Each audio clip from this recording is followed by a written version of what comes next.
ဒါ application မလိုပဲနဲ့ငလင်နှုတ်တော့10 second ကြိုပြီးတော့သိစေနိုင်တဲ့ setting ဖွင့်နေတယ်เนาะဒါ Google ရရင်လည်းဥစား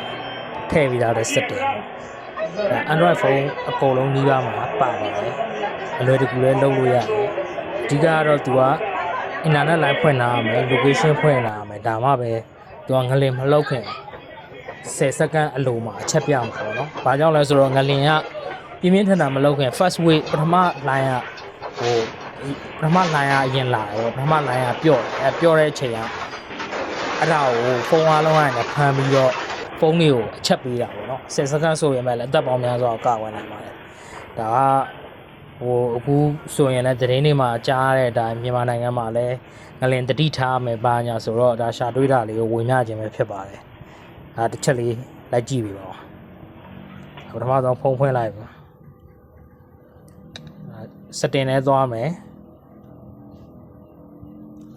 setting နဲ့ရရင်အောက်ကိုဆင်းသွားလိုက်ဒီမှာ location ဆိုတော့ရှိတယ် location သွားလိုက်မယ် location မှာဆွဲချလိုက်ရင်ဒီမှာ quick alert ဆိုတာ auto ပါတယ်เนาะဒါ quick alert လေးကို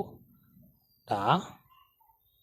on မေးထားလိုက်ရုံပါပဲဒီမှာကျွန်တော်ကတော့ on ထားတယ်ကျွန်တော်ကဒီမှာ internet line မရှိလို့အတွက်ဥစားမရတာပေါ့နော်ရှိတဲ့လူကတော့ဒါဆိုရင်အဆင်ပြေပါလိမ့်မယ်ဒါလေးကို online ရုံပါပဲအဲ့ဒါလေးကို on ထားရမယ်ကို location ဖွင့်ထားရမယ်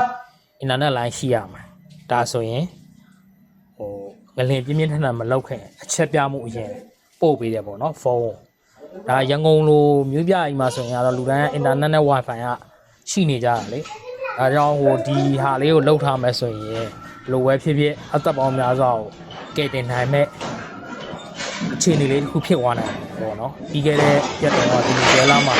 ငလင်လှုပ်တော့သွားဆိုရင်လူတယောက်ကဒီ Google ရရင်လည်းဒီလိုအချက်ပြမှုကိုရပြီးတော့တင်းရှောင်လိုက်နိုင်တဲ့အတွက်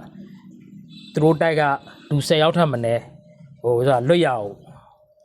ထွက်သွားနိုင်တယ်ပေါ့နော်အဲ့ဒီဗီဒီယိုလေးကိုလည်းအခုနောက်မှတင်ပေးထားပါမယ်ကျေးဇူးပါ